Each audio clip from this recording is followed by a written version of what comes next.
আমি তো ভেবেই রেখেছিলাম ৬০ গম্বুজ মসজিদ দেখতে সবুজ, শুধুই রং নয়। তুগলকদের এই স্থাপত্য শৈলী ১৫ শতকের সাথে ২১ শতকের একটা যোগাযোগ তৈরি করে, অতীতের সাথে বর্তমানের এবং বর্তমানের সাথে ভবিষ্যতের। সূর্য আজ প্রখর। সকাল সকাল ঘুম থেকে উঠে জিএসটিউর হল থেকে আমরা রওনা করি বাসে। অটোতে পৌঁছাই ৬০ গম্বুজ মসজিদে। তখন বাজে 10:30। এক কাপ চা খেয়ে টিকিট কিনে আমরা প্রবেশ করি ৬০ গম্বুজ মসজিদে। মসজিদের আঙিনায় কিছুক্ষণ পায়চারি করছিলাম আমরা, বিভিন্ন অ্যাঙ্গেলে মসজিদ দেখছিলাম বিস্ময় নিয়ে। এইটা একের তুগলকদের রুচিবোধ আর কৃতিত্ব, সম্মান প্রশংসা দুইয়েরই দাবিদার। আচ্ছা, এইটা হলো একটা পাথরের তৈরি খাম্বা বা পিলার। মসজিদের পুরো অবকাঠামোটি দাঁড়িয়ে আছে এরকম ৬০টি স্তম্ভের উপর। ৬০, 60। আচ্ছা, এর নাম কিভাবে ৬০ গম্বুজ হলো? ৭ গম্বুজ থেকে ৬০ গম্বুজ, নাকি ৬০টি স্তম্ভের কারণে? কোনো প্রকার শিলালিপি পাওয়া যায়নি, তাই এই নিয়ে দ্বিধাদ্বন্দ্ব থাকবেই। বাই দ্য ওয়ে, এটার গম্বুজের সংখ্যা ৮১টি। এখানে আসার পর এত বেশি রোদ আর গরম যে আমরা স্থির হয়ে কোথাও বসে থাকতে পারতেছি না। কিন্তু যখন আমরা মসজিদের ভিতরটায় প্রবেশ করলাম, অনুভব করতে পারতেছিলাম যে বাইরের থেকে এখানকার তাপমাত্রা অনেক কম। মাশাআল্লাহ, সুন্দর ঠান্ডা, একটা অন্যরকম পরিবেশ। নোটে দেখা, গল্পে শোনা ৬০ গম্বুজ মসজিদ আর বাস্তবে দেখার মধ্যে বিস্তর তফাৎ। শুধুই রং নয়, অনুভূতিরও। এটি বাগেরহাট জেলার সৌন্দর্য বাড়িয়েছে বহু গুণে, করেছে বিশ্বব্যাপী পরিচিত। এটি সুন্দরবনের গভর্নর খান জাহান আলী রহমাতুল্লাহ আলাই দ্বারা নির্মিত। এটি বাংলার সুলতানি আমলের ১৩৫২ থেকে ১৫৭৬, অর্থাৎ ১৫ শতকের মধ্যকার তাক লাগানোর মতো চিত্রাকর্ষক মুসলিম নির্মাণ শৈলী, যা নির্মাণে পাথর, ইট, চুন, সুরকি ব্যবহার করা হয়েছে।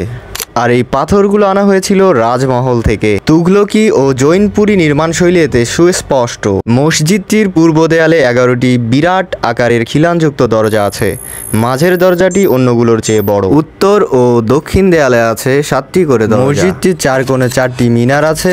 এই মিনারগুলোর উচ্চতা ছাদের কার্নিশের চেয়ে বেশি। আর একটা বিষয়, মসজিদের মিনারগুলো শুধু সৌন্দর্য বৃদ্ধির জন্য নয়, বরং এর স্থাপত্য শৈলীতেও এক বিশেষ ভূমিকা রাখে। এই মিনারগুলো মসজিদের প্রধান কাঠামোর সাথে একদম মিশে আছে। সামনের দুটি মিনারে পেঁচানো সিঁড়ি আছে এবং এখান থেকে আজান দেওয়ার ব্যবস্থা ছিল। মসজিদের ভেতরে পশ্চিম দেয়ালে 10টি মিহরাব আছে। মাঝের মিহরাবটি আকারে বড় এবং কারুকার্য মণ্ডিত। এর ঠিক পরের জায়গাটিতে উত্তর পাশে যেখানে একটি মিহরাব থাকার কথা, সেখানে একটি ছোট দরজা আছে। অনেকের মতে খান জাহান আলী এই মসজিদটিকে নামাজ ছাড়াও দরবার ঘর হিসেবে ব্যবহার করতেন, আর এই দরজাটি ছিল দরবার ঘরের প্রবেশ পথ। আবার কেউ কেউ বলেন মসজিদটি মাদ্রাসা হিসেবেও ব্যবহৃত হতো। ইমাম সাহেবের বসার জায়গা হিসেবে রয়েছে মিম্বার। One of the historical place in Bangladesh, in fact in world. It is also a world heritage maybe. Yes. UNESCO বিশ্ব ঐতিহ্যবাহী স্থান হিসেবে এটাকে স্বীকৃতি দেয় ১৯৮৫ সালে 9th সেশনে।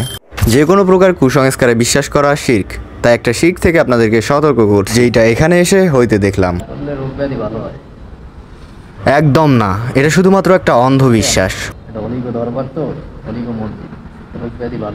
ঘোড়াদিঘি। ৬০ গম্বুজ মসজিদের পশ্চিম পাশে ঘোড়াদিঘির অবস্থান। ধারণা করা হয় খান জাহান আলীর খনন করা ৩৬০টি দিঘির মধ্যে সর্বপ্রথম এই ঘোড়াদিঘি খনন করেছিলেন এবং এই অঞ্চলের প্রথম দিঘি এটা। ঘোড়াদিঘি নামকরণ নিয়ে বেশ কয়েকটি মতবাদ প্রচলিত আছে। একটা ঘোড়া এক দৌড়ে যত দূর গিয়েছিল ততটা দীর্ঘ খনন করা হয় এ প্রকাণ্ড দিঘি। আবার দিঘি খননের পর খান জাহান আলী রহমাতুল্লাহ আলাই ঘোড়ায় চড়ে দিঘির চারপাশে ভ্রমণ করতেন, সে কারণে ঘোড়া দিঘি নামকরণ করা হয়। অনেকের মতে দিঘিটি খননের পূর্বে স্থানে তার সেনাদের কুচকাওয়াজ ও ঘোড়দৌড় হতো, আর এই ঘোড়দৌড় থেকে ঘোড়া দিঘি নামকরণ করা হয়েছে। আয়তকার দিঘিটি পূর্ব পশ্চিমে লম্বা। দিঘিটির আয়তন ২৫ একর ৩২ শতক।